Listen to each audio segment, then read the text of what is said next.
the Memphis Grizzlies, and it's what's remarkable to me is how little he needs the basketball to be successful.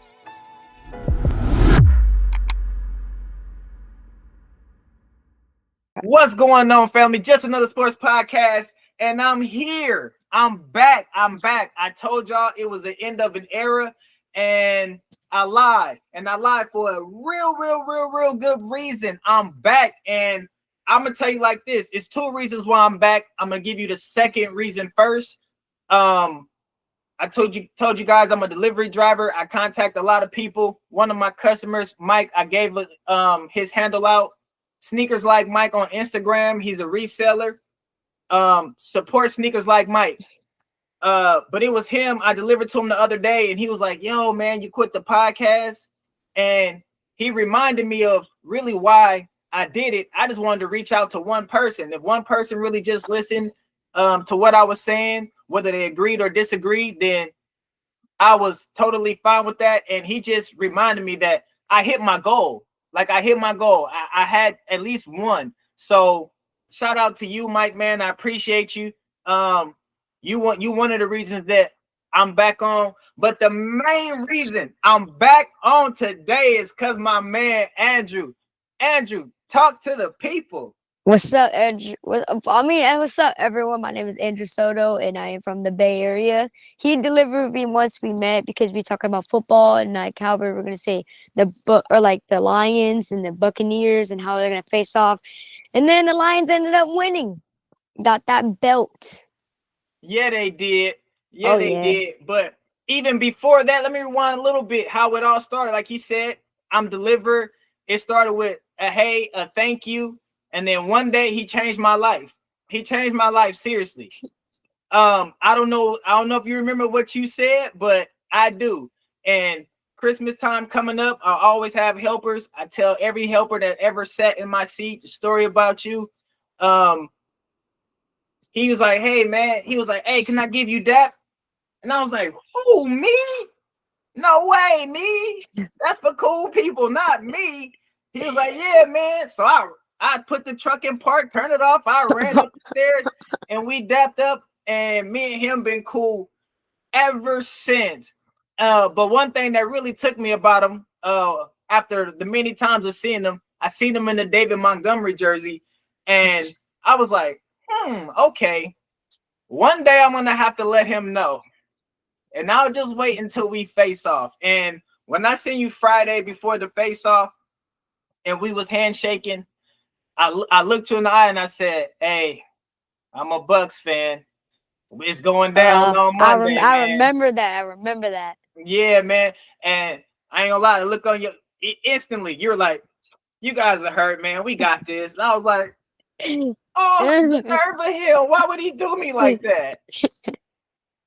But nonetheless, you guys did handle us. I mean, it was a one-sided show in the first half. I mean, you guys, as Jared Goff hit his over, Jahmyr Gibbs hit his over, Amon-Ra St. Brown hit his over.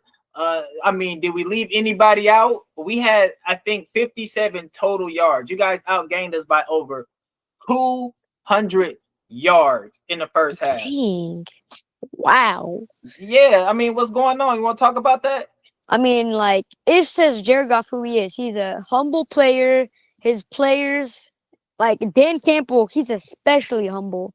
I know he has a self-confidence, but I don't know about Amon-Ra St. Brown. Like, he's been on and off of the ball. He gets some balls, like, but sometimes, like, against the Chiefs, you gotta catch that. At the end, he does like balls. If it touched your hand, you have to catch that. And just he couldn't pull it in, so it was just thinking about that. I was just like, But you guys are dangerous after a loss, man. And even without the defensive leader, Brian Branch, and outside of everybody on Tampa Bay, Brian Branch is a top 2 player of mine. Him and CJ Gardner-Johnson, I really love those two. And that you guys had both of them, like really jealous. And I believe that was the year I had you guys going to the NFC Championship game. And you guys did, but you ran into Mom's team. Then they lost.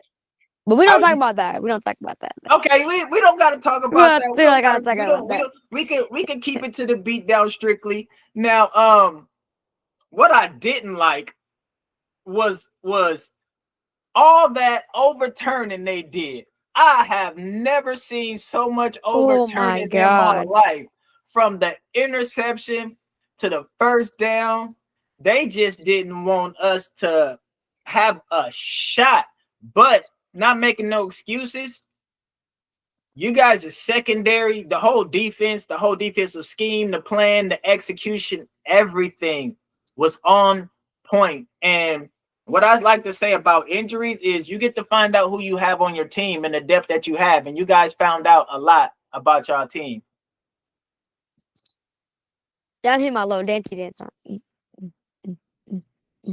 Is that's what you was doing on us? Yeah, I was like,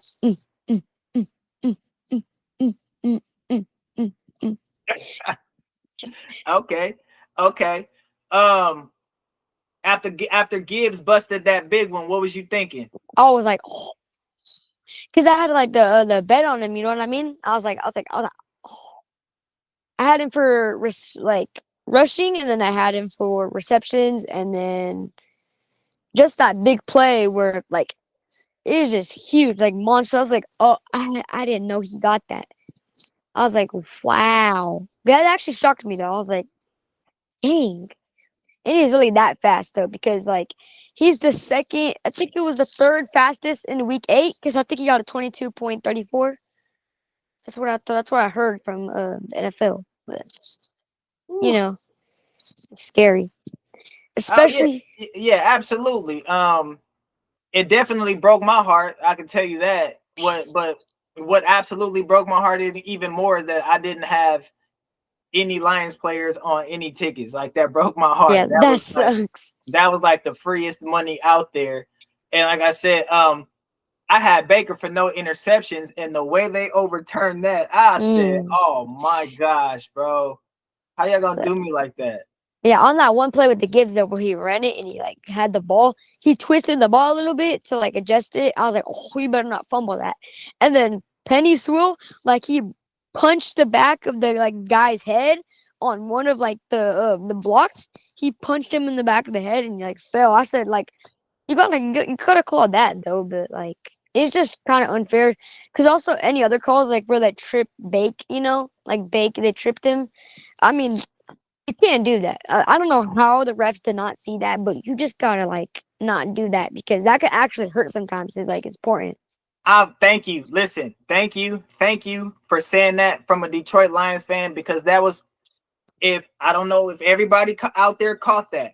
After that play, the referee immediately goes to that player, and the referee is big as day on the face. You can relip and see him say tripping. Like what? Why would you go immediately after that play? Why would you immediately go to that player and mention the word tripping on that? And then he smiled, and I'm like, anybody catch that? But you bringing that up as a Lions fan, I just want to say thank you. Thank you. There are conspiracies in sports, man. I'm telling y'all, I'm letting y'all know. When everybody thinks something is gonna happen, it doesn't happen. That is the sports books. If you paid attention to what's been going on this morning, people getting arrested for the gambling and all of that. It's crazy. Yeah, so it's to a degree that it's dishonest. Now I'm not taking nothing. The Lions beat us. They was a more physical team in any and every way. Everything I'm saying is nothing to the Lions organization, players, none of that. They have nothing to do with that. It's outside and above. It's money oriented. I bet you a lot of money poured in on the over on that game. Yeah. Why it was this low scoring. Again, I'm shocked. If they said we had 8 first half possessions, so that means you guys had at least 8 first half possessions, because you started with the ball. Yeah. Detroit Lions scoring 14 points on 8 possessions. I think that's a little. That's crazy. You know what I'm saying? I think it should have been on 275 yards. That's crazy. I know, that's really crazy. It should have been a lot higher. So, and me and moms, your moms, we talk about this, and again, like you, as young as you are, getting into what you're getting into, it's you see the cautions, and you see what goes on out there. So when you doing your fantasies and you making your picks, keep that in mind. Just to let you guys know, he does have a channel. You want to tell him about your channel? Yeah, my channel is basically where like I used to be posting about content like basketball and football and like different kind of shorts. I'll edit and say like KD is better than Devin Booker. Here's why. Or like as an example of that would be like, Shea is better than Chet or Shea is better than, Dort. But it is just like that. But I just really quit because like school got to me. It stressed me a lot. It's just like, I just gotta like stop for a minute and maybe like come back to it. So yeah, if you guys want to check out my channel, it's called the Football Fantasy Warriors, and check that out. All caps, no space. That's There it. you go. And I'm see, responsible all the way around, man. You made the right decision. You got to put school first, because without school, man, you'll be nothing, man. You'll go nowhere. So we got to prioritize school number one, always. But seriously, like ceiling for your Lions. What do you think the ceiling is for your Lions? Like, silly, like, what do you mean? Like how far do you There's like, think they could go? oh, definitely to like playoffs. Definitely playoffs. Maybe even the championship if they have their players back. It's just you just gotta stop getting injured and make stupid plays like that. Yeah. So you guys are winning the division? Most likely could because most of the Vikings, the quarterbacks hurt. Carson Wentz is just like garbage. Like he's just bad. And Jordan Love, Michael Parsons, I said they're okay. They're not that like not good. They're not hyped like overhyped. And Chicago Bears, I don't know. This team right here. You see that? Bears. Yeah.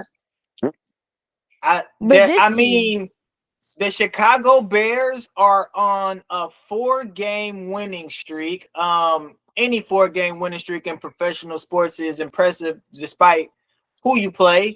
They do have your old offensive coordinator. First Ben time Johnson. around, you guys put it on them, and you ran it up on them, up 1,000 points. And on fourth down, you guys were going forward and all this and that. Do you think Ben Johnson remembers that? And do you think the next time y'all see each other, it's going to be a tough game? It's gonna be no. It's just gonna be like Ben Johnson left for a reason. He didn't want to be on the Lions no more.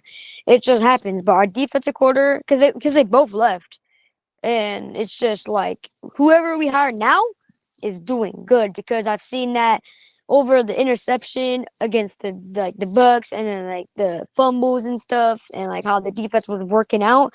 I saw that most of the time that the defensive coach was like hyped. He's like, hell yeah, we did this.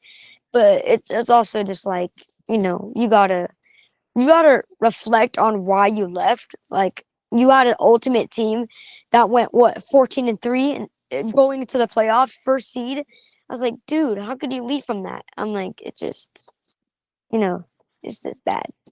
I mean, I'm not even gonna lie. Like I've been on a Detroit bandwagon the last couple years, and I not due to the expectation I have in my team, but losing you guys coordinators had me off the bandwagon. But to see the way you guys are playing, how y'all respond after losses, things of that nature, like the culture's still there. Health is around the corner. Again, it's all but left to be seen.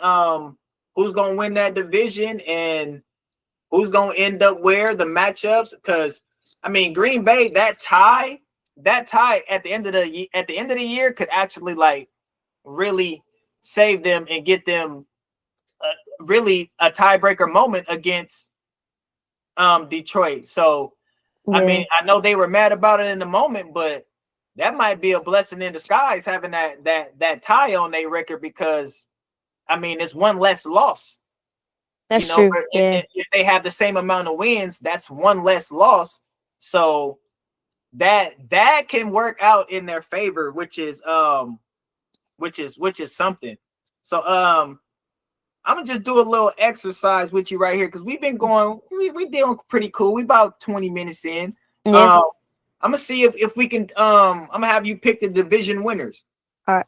So we got AFC East. We got the Patriots, Bills, Dolphins, Jets. Patriots 5-2, Bills 4-2, but they had a bye. They sit at the top. 10 games left. Who you think's taking it? Well, I think that Patriots will win because they have a good quarterback now. He could throw because he has 3 interceptions going into week 8. That's throughout the season. That's just incredible. Also their defense. I had fantasy last week, 16 points. I've never seen a defense get that much points in a fantasy. And then I have Bills because they have a little bit to work on. They lost to Falcons, so it's it's a little bit odd of that, and then who else we have? The Jets. Who do we have? We know the Jets are at the bottom. Yeah. So Miami's sitting on 1 win, so they'll stay where they're at. So yeah, so I'll say Patriots, Bills, and then we have Dolphins, Jets. Perfect. Okay. And another thing to add to that. Can't forget about Mike Vrabel with the Patriots, man. He's one heck of a coach. He is one heck of a coach. I've seen him do those coach and stuff, and his coaches and his coaching technique is just perfect, Yep. All right, we got the AFC North. Steelers at 4-2, the Bengals at 3-4, the Browns at 2-5, and the Ravens at 1-5. Steelers had a bye. The Ravens had a bye, but pretty much 10 to 11 games left. Who you got winning that division? Well, I have Steelers at top because they have, DK, he's a beast. Aaron Rodgers coming back, not back to the team, but he's come back from his dead era to all the way up. He's just unbelievably good. And then the defense too. It's scary defense. And then that's it. That's all I could put. Yeah, I like it. So you got the Steelers holding off everybody in that division. Yeah, number one. I like that. We'll go the AFC South. Who do you got? Ooh, that's kind of a gimme, man. Is anybody gonna catch the Colts in that division? Nope.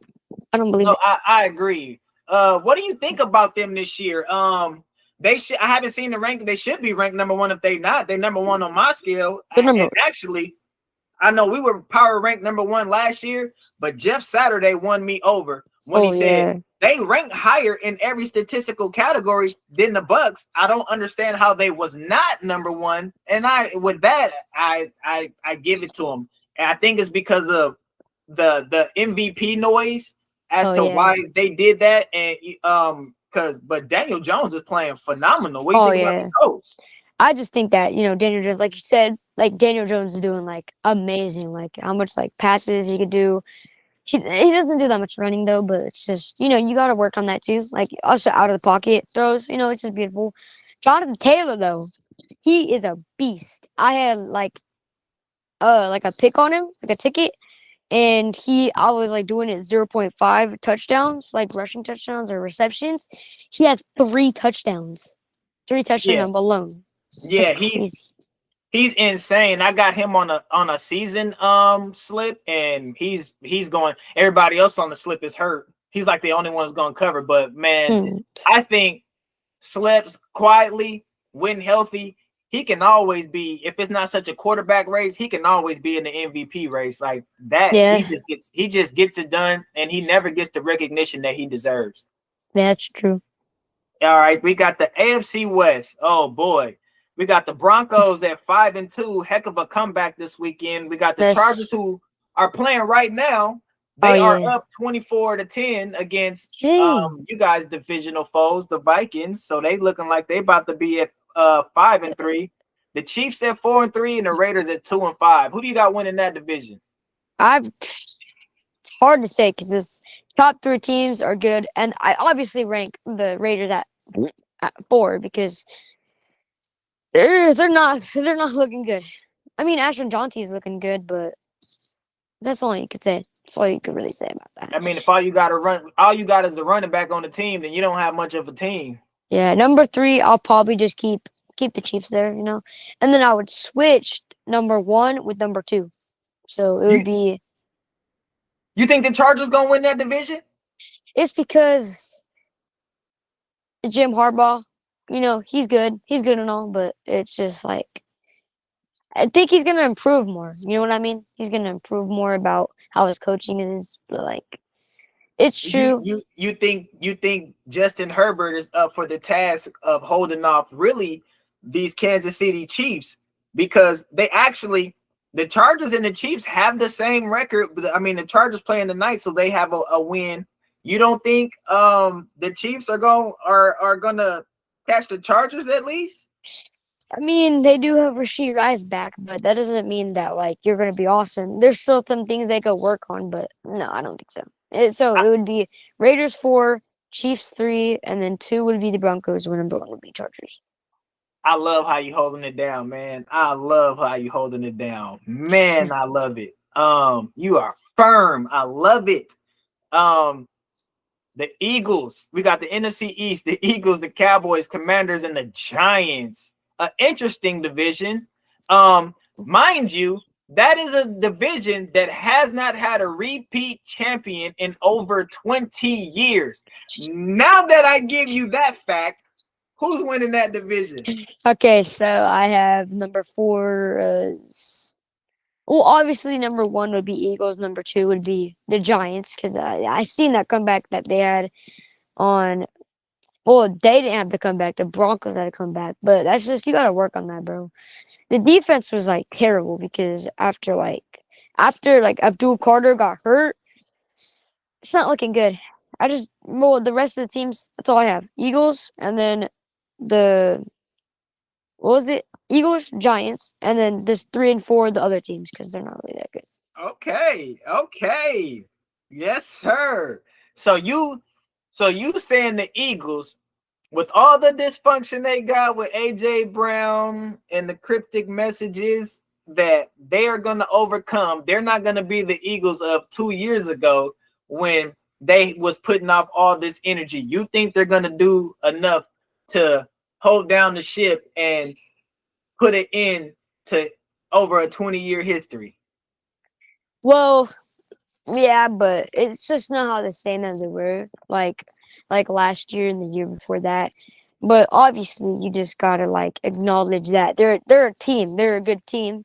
It's just like I thought the Giants need more improvements in the defense and like the O-line and stuff because the O-line hasn't really been blocking. It's like tiptoe kind of. It's hard. It's like a toe tap. So. All right. I like it, man. We got the Eagles putting it into history. Let's go. Go. Yeah. All right. We're gonna save that division for last. We'll jump over. We're gonna do this one. NFC South. Got the Bucks at 5-2, the Panthers at 4-3. Bryce Young, I just heard, is not playing this weekend. I know. I was like, what? That's what I'm saying. So yeah, can't say I'm sorry to hear that. We got the Falcons at 3-3 and the Saints at 1-6. Who do you got winning that division? I got the Bucks, obviously, because it's just like you have the Panthers, and then you have just the Panthers are just like they're okay, especially with what's his name, T-Mac. I call him T-Mac, but it's not a real name. But Panthers and the Saints. The Saints are looking like bad.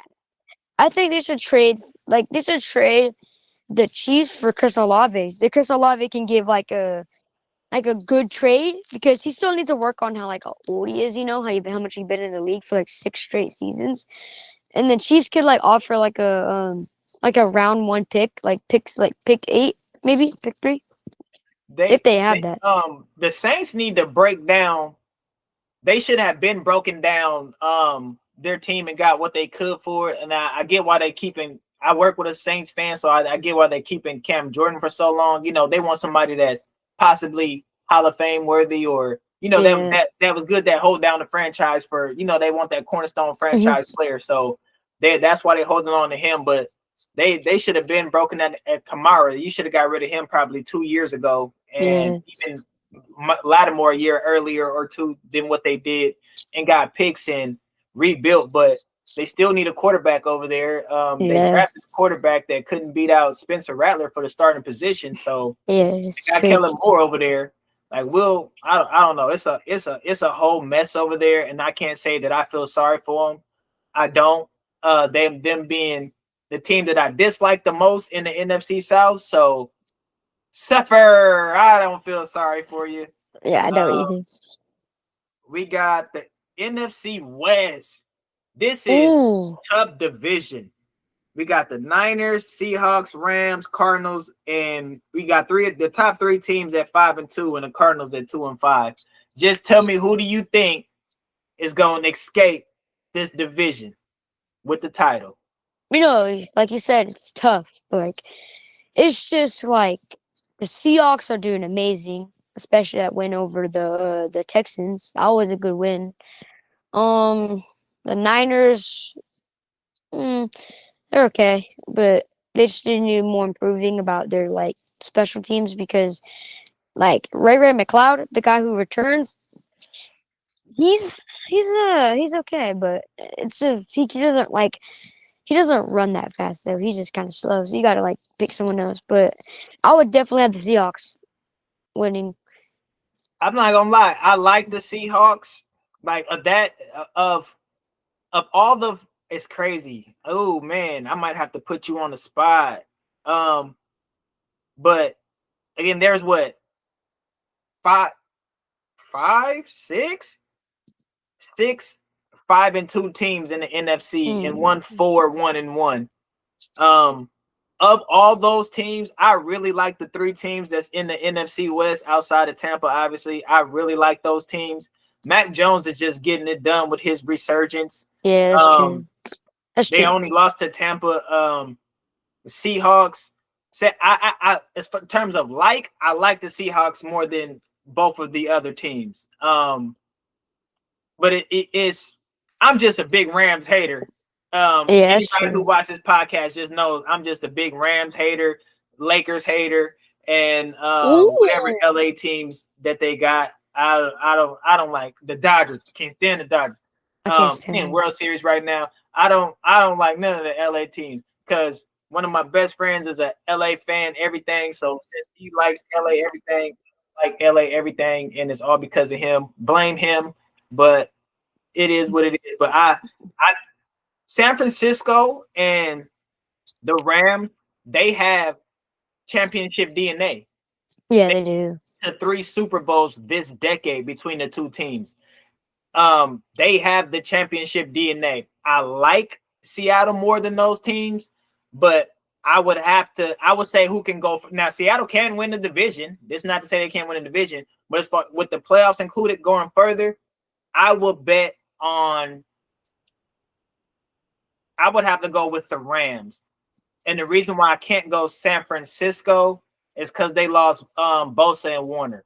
It's for that reason. They lost Bosa and Warner. I think it was tough Super Bowls with them. So without them, I gotta think that it's even tougher. So I would take the Rams. As far as not season wise, just if they all made the playoffs, I would probably say the Rams would go further. Because Seattle they don't have a DNA so far as to what they do. Are they a perennial playoff team? We don't know, because no one over there, Sam Darnold, doesn't have any playoff wins, and Mike McDonald, he came from Baltimore. He's got experience, but where's your experience? Where's your playoff experience over there? So that's just not. And again, like we talked about earlier, that's not to say that they don't overcome it and get that DNA this year, but until I see it, I'll go against it until I see it. I know. I like how you acknowledge the 49ers injury in the lineup like that. it's just like, come on, guys. You know, you have like 18 people injured by now, especially with the I don't know how they're being a good team when they have Brock out, Bosa out, they have Fred Warner out, and George Kittle. Well, he's in. It's just he doesn't feel the same like Stone Cold Kittle. He doesn't feel the same like that. He just. But if you noticed, I actually heard this from one of my Niner friends, and that's why I like talking to the fans of different teams because they know a lot about their team. And I was wondering, like, why is McCaffrey not running the ball? Why is he not running the ball? And he was like, he said something. He's like, we ain't been running since Kittle been out. I was like, he was like, Kittle's a big part of our run game. Like, Oh yeah. Then next thing you know, he has a good running game. Kittle's back. I was like, oh, I said, okay, McCaffrey's about to go overtime right now. So McCaffrey's rushing yards might be a thing of beauty going forward. Like, because I really think they're gonna start force feeding him the ball. But it's interesting their quarterback situation. Minimal to no updates on Brock Purdy, and I think that's intentional. Because after you provide updates, it starts to start controversy. And well, do you just make him the starter? And what do you do with Brock? And is the way they're handling? I think they're handling it by avoiding all that chatter.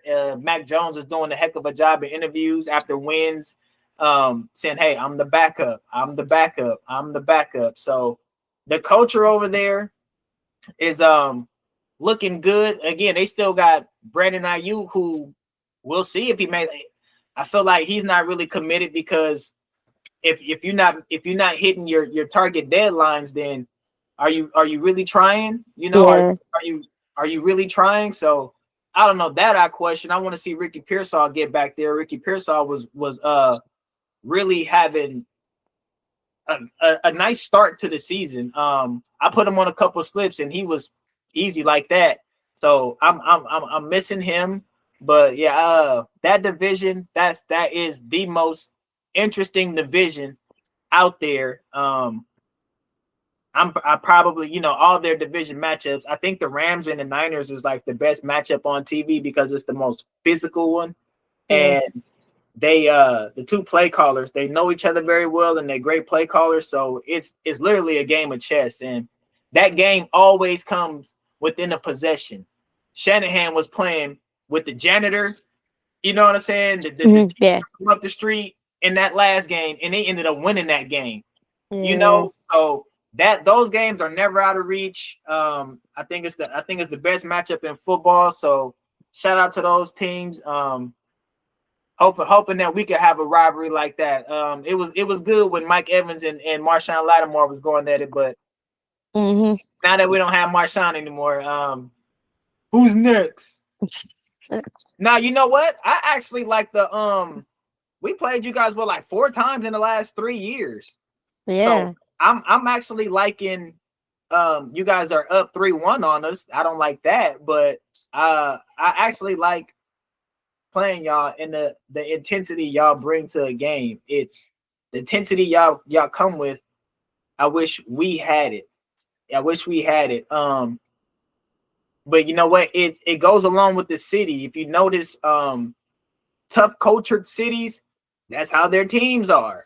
LA, the Rams are physical. Philadelphia is rough. They're physical. Baltimore, physical. Even San Francisco, it's physical. Like the teams really adapt to the culture of the city and all that. So Tampa, we need y'all to get gritty, because I want a gritty football team. For what we lack or can't do in some games, athletically and all this and that, scheme wise, we can make up for it with grit. But anything you want to say to the people before we get out of here? Just make sure to subscribe and like the video, y'all. Subscribe and like. We need him to get 100. 1, 0, and then 0. 0. Wait, am I doing it? Oh, there you go. 0. There you go. Y'all heard him, man. Subscribe to the podcast, man. And this was my favorite and greatest episode. I did do an episode with a Bucks fan. No shade on you, Jeremy. I love you to death, man. No shade on you, please. But man, how can you? Man, you see what I'm up? You see what you're up against. You see what you're up against. He's a 1A. You're 1B. I'm glad I got this one in the books. If you made it to the end, I appreciate y'all for tuning in, and we will catch y'all on the next one. Peace.